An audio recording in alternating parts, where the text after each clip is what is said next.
Na Terra dos Cacos, podcast sobre temas africanos do Jornal Público. Elísio Macamo e eu, António Rodrigues, discutimos quinzenalmente, às quartas-feiras, os assuntos de África. Porque, se como dizia o poeta moçambicano Eduardo White, os países africanos são hoje os grandes cacos e os pequenos cacos dos sonhos que eles partiram ontem, então todos devemos refletir a melhor forma de os colar. Bem-vindos a mais um episódio de Na Terra dos Cacos, o podcast do Jornal Público sobre temas africanos. Este episódio foi pensado para assinalar os 50 anos da independência de Angola, que se comemoram neste 11 de novembro, e como tal vai ter um formato diferente do habitual, só com uma parte que será toda dedicada a um debate sobre educação e soberania no contexto da independência de Angola. A proposta que fizemos ao professor David Boio e ao Instituto Politécnico Sol Nascente do UAMBO foi a de lançar uma pergunta provocadora para a mesa. Pode um país ser soberano sem investir na educação do seu povo? No debate participam, além de Elísio Macamo, meu companheiro neste podcast, o sociólogo David Boio, o especialista em educação Isaac Paz, o sociólogo Paulo Inglês e a vice-presidente do Instituto Superior Politécnico de Humanidades e Tecnologias, Ecuicui II, Emília Pepeca. Há quase 50 anos, a 11 de novembro de 1975, no discurso da Declaração da Independência de Angola, Agostinho Neto referiu o propósito inabalável da República, naquela altura popular de Angola, de conduzir um combate vigoroso contra o analfabetismo em todo o país, de promover e difundir uma educação livre enraizada na cultura do povo angolano. Passado meio século, a luta contra o analfabetismo continua em Angola. Se em 1975 85% da população era considerada analfabeta, hoje essa taxa baixou para 24%, como referiu o presidente João Lourenço no seu discurso sobre o Estado da Nação. No entanto, como referiu o economista Jorge Mauro, apesar da percentagem ter diminuído substancialmente, hoje em termos absolutos há mais analfabetos que em 1975, pois com o aumento da população, que passou de 6,8 milhões de habitantes para 36,1 milhões de habitantes, os 85% de há 50 anos equivaliam a 6,8 milhões de habitantes, enquanto que os 24% de hoje equivalem a 8,6 milhões de angolanos. Em 1957, Kwame Nkrumah dizia que o progresso do seu país, o Ghana, seria avaliado pelo progresso na melhoria da saúde do nosso povo, pelo número de crianças na escola e pela qualidade da sua educação, pela disponibilidade de água e eletricidade nas nossas cidades e aldeias e pela felicidade que o nosso povo sente ao poder gerir os seus próprios assuntos. O ano passado, Antero Almeida, representante da Unicef em Angola, lamentava-se pelo facto de, apesar de o orçamento para a educação ter vindo a aumentar em Angola, ainda haver um grande número de crianças fora do sistema educativo, haver salas de aula sobrelotadas e, com isso, a qualidade do ensino se ressentir. Quer isto dizer que, pelos critérios de Nkrumah, o progresso de Angola ressente-se por causa dos problemas da educação e que o propósito inabalável de Agostinho Neto continua por realizar hoje e, portanto, o propósito da independência continua por realizar? Essa seria a pergunta que eu deixaria ao painel. Bem, obrigado, António. Essa questão que António deixa. Portanto, o que vamos fazer é agora ouvir os nossos convidados. Como a ideia é termos uma sessão mais interativa, talvez 5 a 10, 7 minutos, só para responder a essa provocação e dizer uma coisa a mais, se assim entenderem. Vamos então começar talvez com a professora Emília, que, como eu disse, é vice-presidente para a científica do ISUP, ou formalmente Ecuicui II, que é professora desde 1992, muito antes de algumas das pessoas aqui nascerem, não é? Ou se quer pensar, os seus pais pensarem que existiriam, não é? Nem eu era nascido, nem a minha mãe sonhava que eu existiria, não é? Talvez o Paulo, sim. A professora de 72 como professora, é atualmente vice-presidente do ISUP, como eu disse, é doutorada em interdisciplinaridade das paisagens pela Universidade dos Açores, uma ilha em Portugal, e licenciada em Biologia. Professora, por favor, o seu contributo. Muito obrigada. Eu quero primeiro agradecer ao Instituto pelo convite feito e agradecer também fazer parte deste rico painel. Vão desculpar todas as limitações que encontrarem em mim, tanto mais que pelo tempo talvez me tenha esquecido de alguns. Respondendo diretamente à pergunta que foi colocada pelo professor, se os propósitos de Agostinho Neto ainda se mantêm, naturalmente que se mantém à medida em que há uma dinâmica que ontem não era conhecida. Hoje, no mundo globalizado, nós somos chamados a responder a novas iniciativas e, aliás, está presente uma tecnologia que não fazia parte do nosso tempo. Eu, às vezes, quando estou com os meus netos, brinco com eles, porque qualquer passo que eu queira dar com o meu telefone, eu muitas vezes fico limitada e eu não consigo. Então, quer dizer que também sou analfabeta digital. Logo, ao caracterizar o analfabetismo, temos que ver as várias vertentes em que se é analfabeto. Naturalmente que os números hoje falam por si, houve um grande avanço, é muito notório, porque a realidade é esta, é estarmos aqui, nesta sala, a trocar ideias, é viajarmos para onde quisermos, para buscar conhecimento. Isso tudo são frutos da independência e fruto da educação, mas que no seu todo nunca se conseguirá atingir enquanto não forem identificados os fatores que promovem ainda o analfabetismo. Este é o meu ponto de vista, submeto à vossa apreciação. Vamos ouvir o professor Isaac, como eu disse, que é doutorado em Ciências da Educação, professor do ICED em Luanda e, como eu disse, talvez das pessoas mais proeminentes nessa área. Professor, por favor. Claro que é difícil analisar, primeiro, uma extensão de 50 anos e, segundo, uma extensão da educação como um processo de Estado, como um processo formal que abrange uma série de dimensões. Então, para facilitar a minha vida, eu olharia em 3 momentos, em função dos momentos históricos do país. Primeiro é independência, o segundo é 91, que é o fim do Partido Único, e talvez o último momento é o atual que nós vivemos. Então, cada um desses momentos vai apresentar os seus desafios específicos. Claro que em 75 havia a utopia da revolução e a necessidade de sermos nós próprios, e como a literatura nos ensina, quase que todas as forças do governo elegem a educação como seu principal aliado para as suas agendas. E no nosso caso, nós vamos olhar para 2 movimentos paralelos. Um é olhar para a educação como um direito das pessoas, e a outra é olhar para a educação como um desígnio do Estado.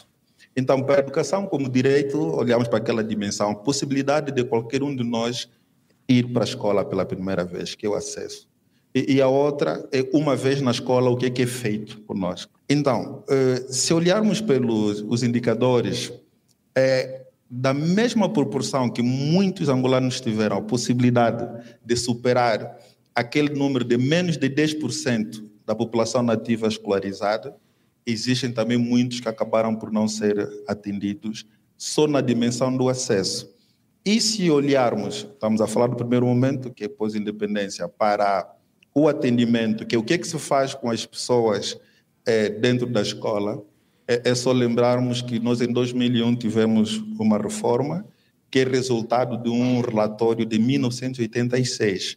E esse relatório já indicava que o nosso sistema estava praticamente em colapso, porque as pessoas mal progrediam, de que de 100 crianças que entrassem para a primeira classe, menos de 30 atingiam a 4ª classe sem qualquer reprovação. E se olhássemos para o ensino secundário, então esses números baixavam. Claro que era um sistema improdutivo, a própria qualidade da infraestrutura para o atendimento e a qualidade das pessoas que saíam para lá. Então, isso olhando para a dimensão do direito.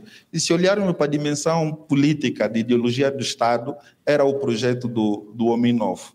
Então, havia aquele princípio do Estado socialista, que dentro do princípio da construção da pessoa perfeita pensou no Homem Novo. Só que esse Homem Novo foi um slogan copiado, como muitos dos nossos, da escola russa, que é um princípio de Pistrak, mas que não foi devidamente articulado. De um lado, confundia-se um homem novo a político, do outro lado, um homem político, do outro lado, um homem religioso. Tanto mais que à medida que o tempo foi passando, filosoficamente, a nossa educação foi deixando de fazer sentido. A outra dimensão que eu queria, como questão introdutória, foi olhar para o momento 91. Houve oficialmente o fim da Primeira República, o sonho de uma sociedade democrática. Então, a questão da educação como direito continuou. Continuamos na briga de levar as pessoas para a escola e melhorar as condições e a qualidade que essas pessoas aprendiam. E aí surgiu o ideal ancorado num princípio da Unesco, que era a educação virada para uma sociedade de paz. Mas uma sociedade de paz não limitada à ausência de guerra, mas uma sociedade de paz que removesse as estruturas geradoras de violência. De como é que a escola pudesse preparar as pessoas para que se relacionassem com os outros sem necessariamente a necessidade de dominação e subjugação do outro, que era um pecado que nós trazíamos da experiência colonial. E assim, bem rapidinho, é só dizer que quer a Primeira República, quer a Segunda, continuaram a falhar, porque aquele ideal colonial de dominação, de negação do outro, do altericídio, quer dizer, que o que um impõe tem que necessariamente ser a pauta, ficou patente. Tanto mais que hoje, no momento atual, o desafio que se coloca o professor Elísio Macamo diz sempre, o desenvolvimento, já lá o que isso significar, é a necessidade de termos reconhecido que falhamos em todas essas dimensões, mas para o nosso consolo isso ficou patente no discurso do Estado da Nação, que o culpado é o colono, que nós, apesar dos avanços e a introdução aqui do podcast foi dito, apresentou-se uma cifra de 24% de pessoas não alfabetizadas. É um número enganador, porque nós calculamos aquelas pessoas que nunca tiveram a possibilidade de ir para a escola. Quando nós temos pessoas com 2, 3, 4 anos de experiência de escolarização, mas que não atingem o mínimo de letramento possível. Então, se nós fazemos um exercício para os índices que têm sido publicados pelo próprio Instituto de Estatística, esse número atinge, entre os jovens, mais de 40%. E quanto mais saímos do espaço urbano, pior os índices se tornam. Então, há um reconhecimento fracasso só para o atendimento da dimensão do acesso por as pessoas na escola. Então, se nós analisarmos a qualidade do trabalho que nós fazemos com as pessoas na escola, aí a conversa começa a ser muito mais séria. Então,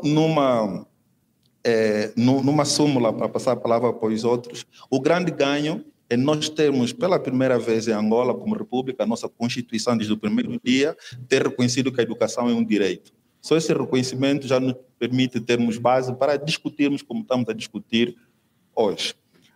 Em termos de efetivação, temos um longo processo a percorrer, se compreendermos que o fim último da educação é proporcionar condições para que as pessoas criem um ambiente próspero para o seu bem-estar.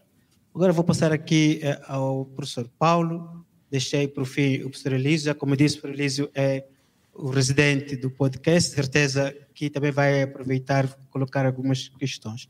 Professor Paulo, a sua experiência. O que eu acho é que, para qualquer país, a educação não é só alfabetização, no sentido de transmitir conhecimento. É um projeto social e político.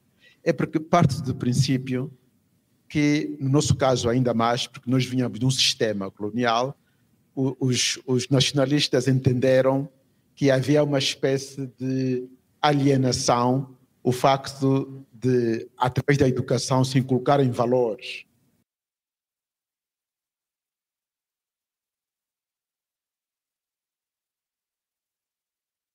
Os nacionalistas acharam, ainda antes da independência, mesmo nas zonas, digamos, libertadas, como chamavam, já havia projetos de educação. O próprio MPLA, durante a guerrilha, tinha escolas de formação. A UNITA também, mesmo depois da independência na Jamba, também tinha escolas. Não é? Então, sempre se pensou que a educação tinha a ver com esta espécie de moldar identidades, essa espécie de sair da alienação e de tirar do obscurantismo. Sair do obscurantismo. Então, quando se dá a independência, a mensagem de Agostinho Neto era, por um lado, como ele dizia, eliminar o analfabetismo, mas era o que ele chamava de formar o homem novo. Essa ideia de homem novo é uma ideia muito importante, porque vai marcar praticamente o próprio projeto da educação. No fundo, estava ligado com a soberania, porque era a ideia de constituir digamos assim, um novo ente, isso quer dizer, um novo cidadão. Era uma ideia de socialização de uma nova ideia de Estado e de país. Então, isto se começava a partir da escola. A escola é moldada também como um projeto de politização, digamos assim, de formação, não é? E depois também era como que criar uma espécie de nova natureza, entre aspas. Nova natureza, porque a ideia era que, através da educação, nós nos socializávamos, não é? Como grupo, como pessoas. Eu lembro-me, eu era miúdo, né? Porque eu já sou desta fase de transição. Ainda cantávamos na escola canções portuguesas, não é? Aquilo, oh malhão, malhão, ou então havia uma canção que era sobre o galo. Eu perdi o meu galinho, não sei o quê. Assim, umas canções portuguesas, tínhamos uma professora Gina. Depois, a seguir, já vieram outras músicas, outras canções, e tínhamos que cantar em que diziam já que a escola era um campo de combate. Então já veio aquela linguagem, não é? A caneta era a nossa arma. Isso leva muito tempo para acabar com o analfabetismo e a qualidade. Mas o que me chamou a atenção sempre foi o projeto, a educação como um projeto político, a educação como uma espécie de engenharia social para criar um homem novo. A minha pergunta é sempre se isto funcionou ou não. Que tipo de homem é que este tipo de educação criou? Isto continua a ser o foco da minha reflexão, sobretudo nestes 50 anos, não é? Eu sinto-me um pouco produto disto, não é?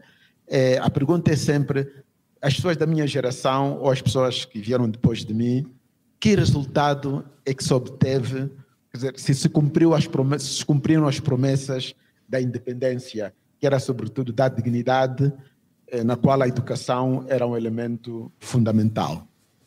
Penso eu que em todos os países, né, em todas as realidades, a educação, infelizmente ou felizmente, é sempre um instrumento e não um bem em si mesmo, não é?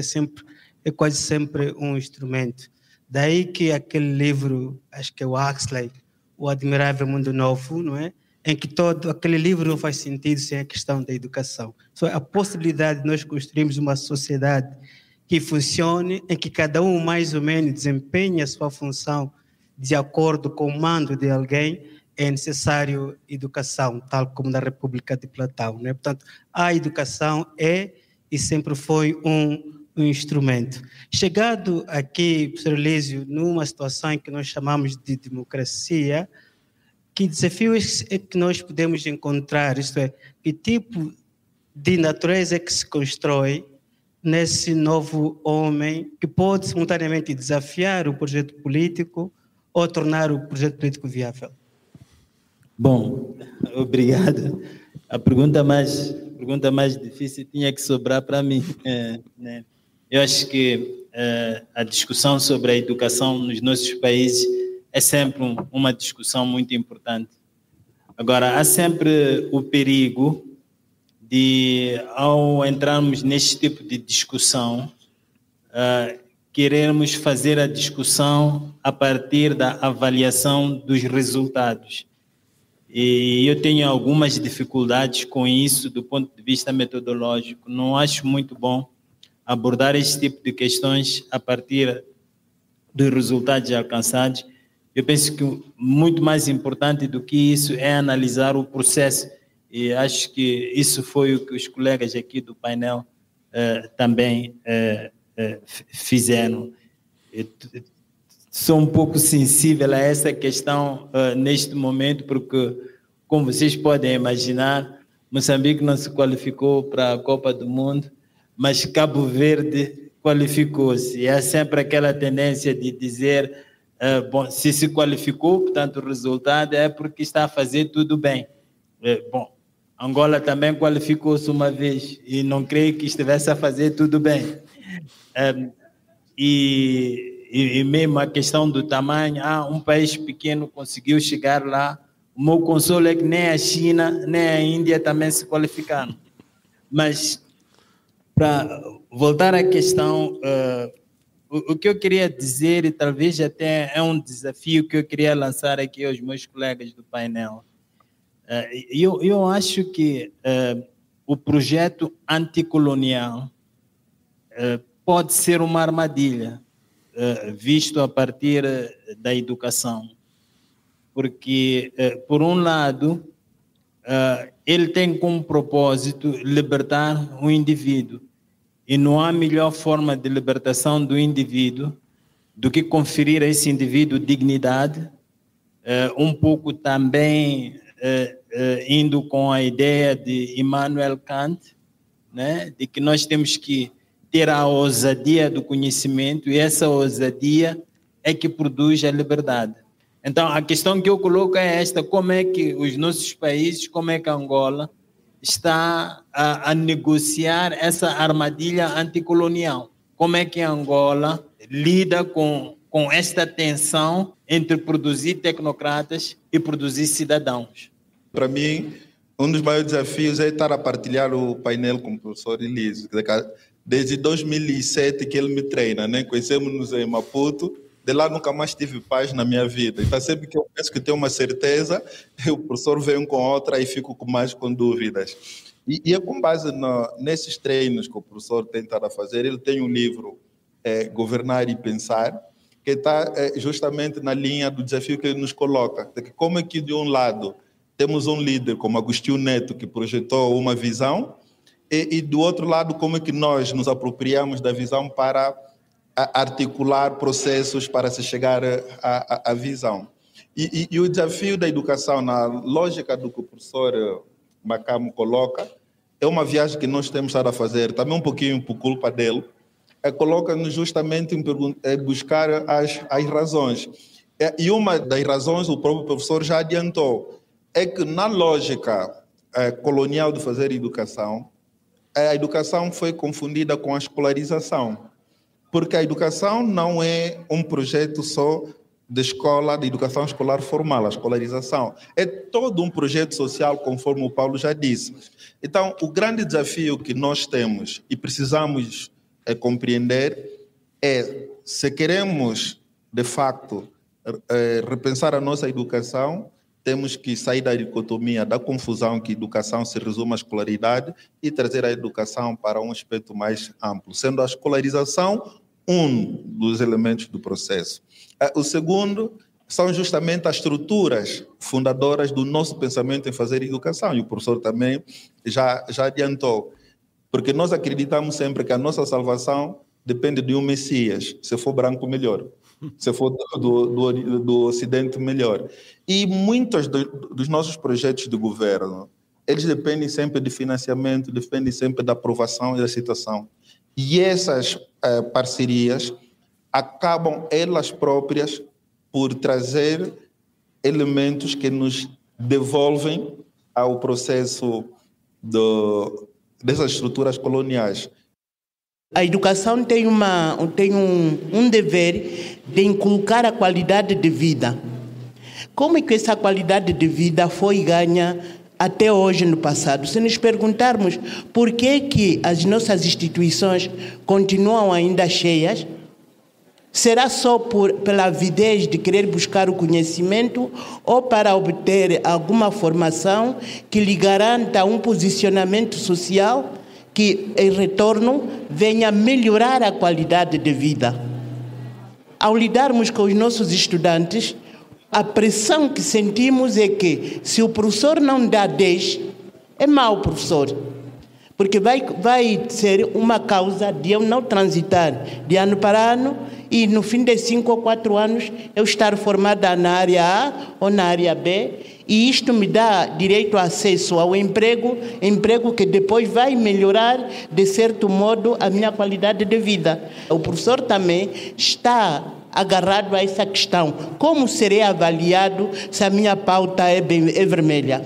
Sou mau ou sou má professora? Onde serei colocado? Talvez já não seja aceito o próximo ano, então vou melhorar um bocadinho com o azul. Vamos então agora interagir com a plateia. Temos aqui algumas pessoas que vão eventualmente fazer algumas questões ou mesmo alguns breves contributos. O primeiro é o Januário Calama. O próximo será o Anacleto Isaías. Sim, Januário, por favor. Até que ponto a educação em Angola combateu as desigualdades sociais e culturais? Pois, embora nota-se avanços significativos, ainda persistem desigualdades sociais e o acesso à mesma educação. A segunda questão: como projetar os próximos 50 anos de independência com uma educação mais inclusiva, integradora e crítica, pois que até este exato momento ainda, não é a educação que nós queremos. Obrigado. Vamos então passar ao Anacleto. Ao longo do meio século de independência, a educação é vista em dois paradigmas, né? Esperança e desafio, promessa e dívida histórica. Ontem, Sua Excelência, o Senhor Presidente da República, enfatizou ainda o colono como um dos responsáveis do fator educação. A minha primeira questão vai dirigida à mesma pessoa, Isaac Pacho, ele que defende o programa de aprendizagem para todos, o PAT. Professor Isaac Pacho, após 50 anos de independência, a educação em Angola libertou o pensamento ou apenas mudamos de colonizador? E a outra questão, o que significa ensinar um povo sem antes ensinar-lhe a conhecer a si próprio? E outra questão que vai mesmo para todos, né? Pode a educação em Angola ser considerada instrumento de libertação quando ainda forma mentes para servir o sistema e não para transformar realidades? Obrigado. Vamos ouvir o José Mariano e depois o Melquisedeque Venâncio. Assusta-nos hoje a preocupação que o Executivo tem no desenvolvimento ou no envolvimento da educação. Olhamos hoje as instituições públicas, quase todas estão sendo fechadas por condições técnicas, logísticas e operacionais. Estamos mesmo a sair da escuridão do obscurantismo. A nossa educação é um processo de entrarmos a esse obscurantismo. Muito obrigado pela oportunidade. Melquisedeque, por favor. Os doutores acham que a educação que nós temos, ou talvez o modelo de educação adotado por Angola, responde de facto às reais necessidades do país? Portanto, está contextualizada? Ou talvez importamos de algum lugar e pronto, acho que me entenderam, doutores. A segunda questão tem que ver com, tanto, falta-nos independência, quer seja tecnológica e científica. Nesses casos, faz sentido falarmos de independência? O debate que se tem tido, eu digo isso porque a minha instituição em Luanda também foi avaliada, já 2 vezes, foi primeiro há 2 anos, e houve 2 cursos que ficaram suspensos por 2 anos, voltaram a ser avaliados, esses cursos, este ano, em 2025, e foram aprovados, ou seja, aquilo serviu de facto para corrigir alguns erros. Havia alguns erros, porque quando as universidades, sobretudo o ensino superior, mais extensa, começaram, no final dos anos 90 e 2000, e coincidiu em parte logo a seguir com o fim da guerra, a ideia foi um pouco no sentido de formar pessoas rapidamente para reconstruir o país, entrar para a administração pública, para as empresas precisavam de quadros por causa dos anos que houve de guerra, já dos anos 80, 90, e não se viu tanto a universidade também como um lugar de produção de conhecimento, foi mais como um lugar de transmissão de conhecimento e extensão. Eu remeto sempre para a maneira como nós projetamos os nossos processos de educação. E o nosso maior pecado é justamente a centralização. Porque nós temos entidades externas às pessoas, externas às comunidades, que depois projetam uma agenda que as pessoas mal percebem, mas têm que necessariamente memorizar e depois replicar para buscar, então, os tais resultados. Agora, se nós temos estado a libertar as pessoas ou não com a educação, isso faz-me lembrar um pouquinho uma piada que eu vou contar com a minha irmã mais velha. Nós morávamos no Iji e a minha irmã passou uns dias em Luanda na minha tia. O meu tio já tinha uma qualidade de vida e eles comiam pouco, assim, uma colherinha, não podia encher muito o prato. E a minha irmã começou a nos castigar com aquele padrão. Vocês são matumbos atrasados, uma colher de arroz, uma lasquinha. Aquilo começou a criar revolta. Nós, na adolescência, tínhamos que comer mesmo. Que a minha irmã não compreendia, que na minha tia só se comia aquela colherinha, porque os meus primos tinham toda a liberdade a qualquer momento que eles quisessem comer. Abrir a geleira, comer uma fruta. Nós não. Cara, você mata bicho, é sorte. Então, quando chega a única refeição, eu tenho que resolver o problema.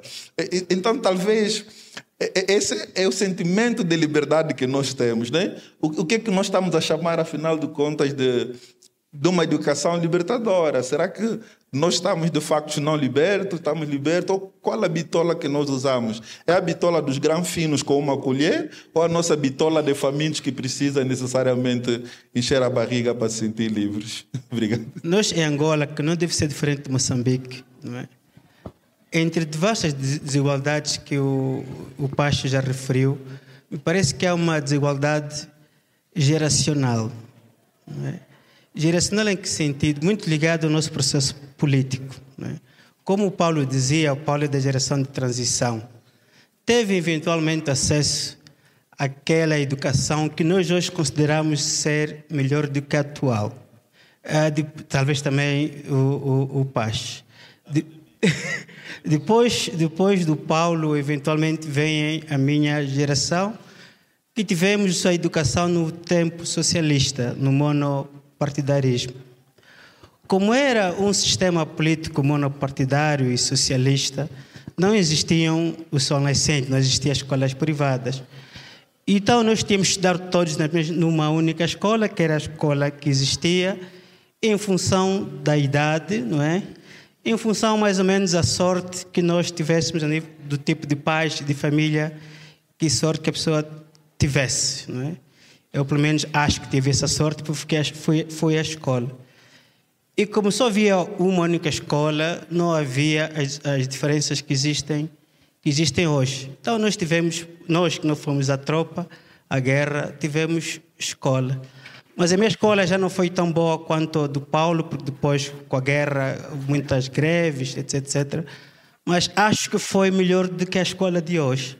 Então, talvez a chamada paradoxo é que nós vamos caminhando da tal independência até hoje, a sensação é que a coisa vai piorando, não é, de geração a geração. Elis, como olhar para isso? Uma boa educação é aquela que ensina as pessoas a aprenderem. Portanto, não ensina as pessoas as coisas, mas ensina as pessoas a terem a capacidade de aprender. Então, nós podemos ver se, por exemplo, a educação da geração do Paulo ensinou isso ou não, se a educação agora ensina isso ou não. E eu acho que um dos grandes problemas da educação agora, e não é só aqui em Angola, é em Moçambique, é que ela está a falhar nesse desiderato, que não está a ensinar as pessoas a aprenderem, está a ensinar as pessoas a ficarem convencidas de que sabem. De tal modo que até começa a ser difícil para certas pessoas que estudaram partilhar o seu conhecimento na esfera pública. Aquilo que eu queria, e é uma preocupação que eu tenho sempre em relação a a questão da educação, que é essa questão da educação ligada à soberania, e não é uma provocação, mesmo sendo que é essa ideia de que se um país não investe o suficiente na educação, nunca pode concretizar a sua soberania, porque tudo que é o conhecimento, a produção de conhecimento, a tecnologia, os cérebros, a inovação, os produtos essenciais ao funcionamento da sua economia, até mesmo aos critérios de avaliação, tudo vem de fora. E então essa é a questão que eu colocava, que eu não sei se já responderam isso, que é: pode um país ser independente verdadeiramente sem essa aposta na educação, sem essa emancipação educativa? Do meu ponto de vista é que é difícil chegar-se à independência sem a educação, né? Porque eu parto do princípio de que a própria educação é libertadora e a independência também visa os mesmos objetivos. Ou no entendimento que tenho é que a independência precisa de homens livres para poderem perceber a situação em que se encontram, porque precisa saber de que quero me libertar. E como há bem pouco tempo, até porque o doutor já me chamou a atenção quase que diretamente também, não quero dizer que concordo consigo, porque estou aquém do seu conhecimento. Mas é preciso perceber, como dizia o doutor Pache, de que eu sou analfabeta ou o que eu pretendo aprender. Porque eu penso que na história não haverá quem saiba tudo. Haverá sempre um momento de que eu esteja limitada numa ou noutra dimensão. E isto vou buscar ao outro. Mas porque via aprendendo. E dizia-se há bem pouco tempo que a educação está associada ao aprender. Por isso, acho que não é possível chegar-se a uma independência sem a educação. Pache, por favor. Esta questão está na mesa desde as independências africanas. E um livro clássico é o livro do Walter Rodney, como a Europa subdesenvolveu a África, e ele termina justamente mostrando que esse processo de subdesenvolvimento começou justamente a afastar as pessoas colonizadas da sua cultura para que eles pudessem se realizar. Então ele conclui dizendo: qualquer esforço que a gente tenha, temos que nos remeter à cultura, logo à educação como processo da aplicação dessa cultura. E depois veio o professor Kizerbo, em 85, como relator da Unesco para a África, em que fez a publicação do relatório Educate or Perish, de que tínhamos que educar ou pereceríamos. E já na altura ele levantava uma série de bandeiras que o continente precisava se de facto quisesse realizar a independência. E para desespero do professor Kizerbo, na sua última grande entrevista, que Angola foi ditada em livro para quando a África, ele acaba por manifestar o seu desgosto, né? De que questões que ele levantou em 85 mantém-se. Então, se Angola de facto quer consolidar a sua independência, é pararmos no processo e dizermos o que é que a gente não fez devidamente, de forma avisada, para projetar aquele sonho. Porque em 50 anos, palavra minha, fizemos tanta besteira que não é justo dizermos que os nossos males só são provocados pelas besteiras coloniais. Então, os nossos processos de ensaio-erro, de tentativa de reconstrução, também tivemos ideias mal pensadas, questões mal conseguidas. Se nós não pararmos de refletir sobre eles, não conseguiremos projetar e logo não conseguiremos ter uma educação que de facto sinaliza a nossa independência. Se de facto pode-se falar de independência sem um investimento na educação. Eu acho que há uma relação, porque aí novamente o Elísio, não é? Costuma repetir que não é a educação que traz desenvolvimento, mas é o desenvolvimento que traz a educação.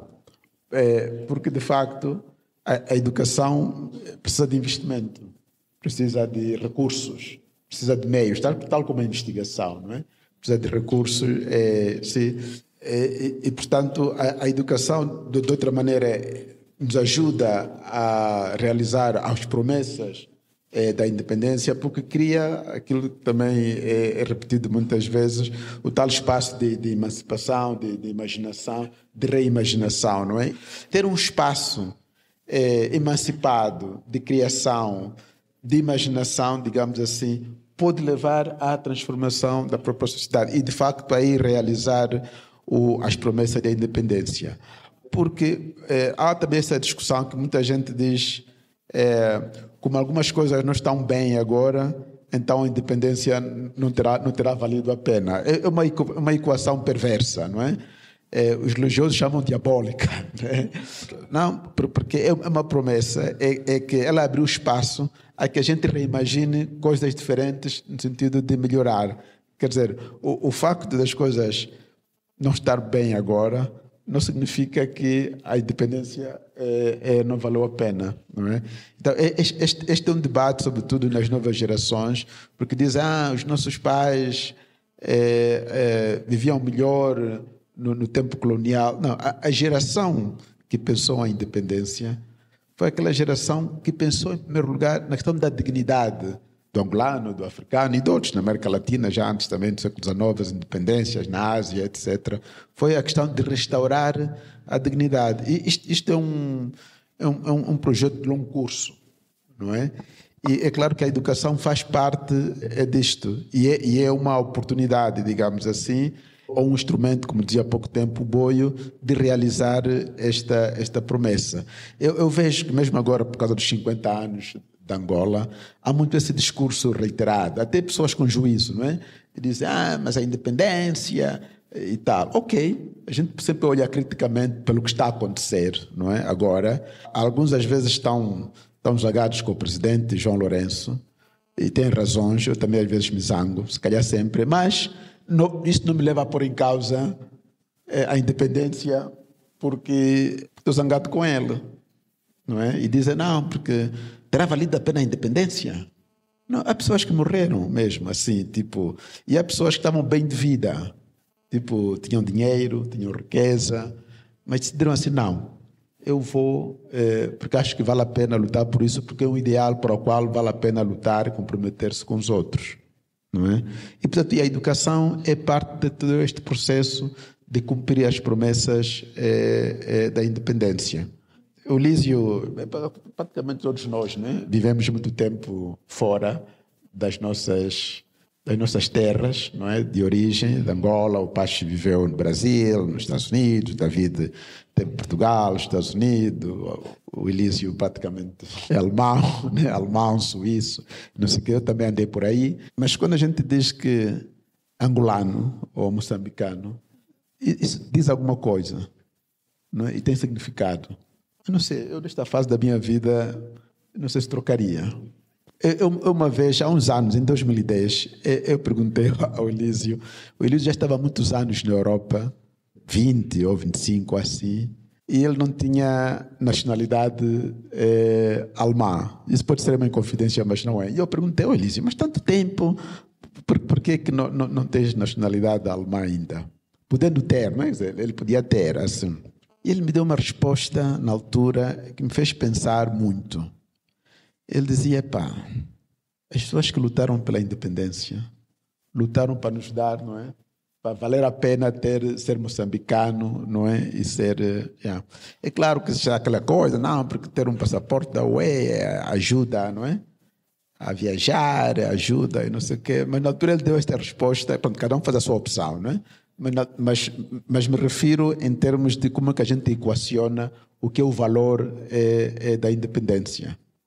Nós estamos todos aqui a dizer 50 anos de independência.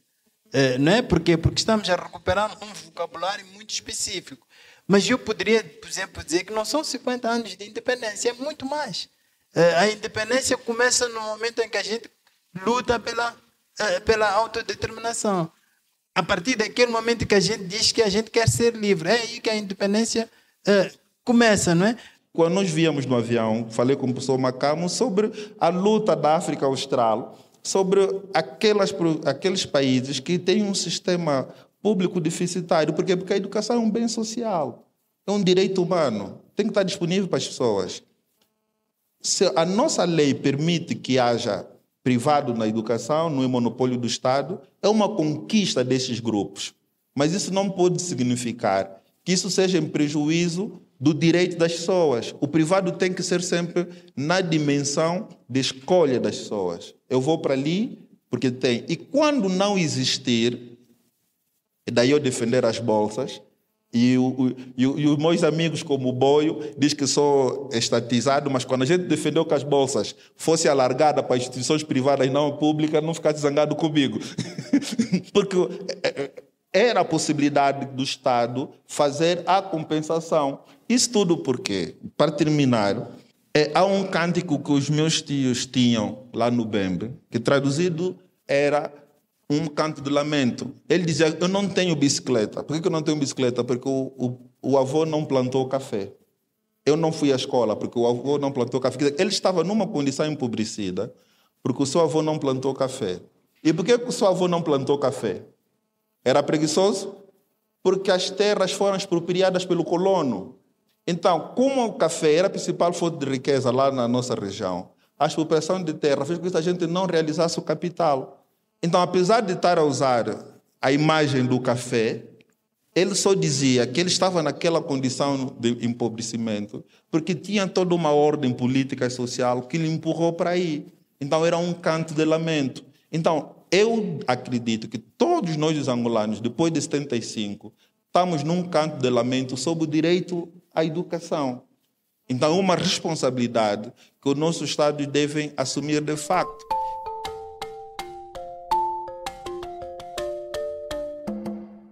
Chegamos ao fim deste episódio especial dedicado aos 50 anos da independência de Angola, com uma estrutura diferente do habitual, só com uma parte e sem as sugestões no final.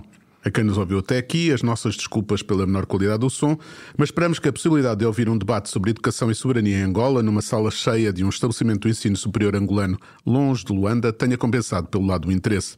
Ao David Boio e ao Instituto Politécnico do Sol Nascente, bem como ao painel de convidados, os nossos agradecimentos pela colaboração e o empenho, mesmo depois de a equipa do público que deveria estar presente no UAMBO não lhe ter sido dada a acreditação pelo Centro de Imprensa Aníbal de Melo, impedindo a mesma de viajar para Angola. Uma última palavra de agradecimento ao professor Elísio Macam, meu companheiro deste podcast, pelas suas intervenções no debate. Bem, agora sim, é o ponto final neste episódio de Na Terra dos Cacos. No próximo episódio, voltaremos ao formato habitual. Até lá, bem-ajam.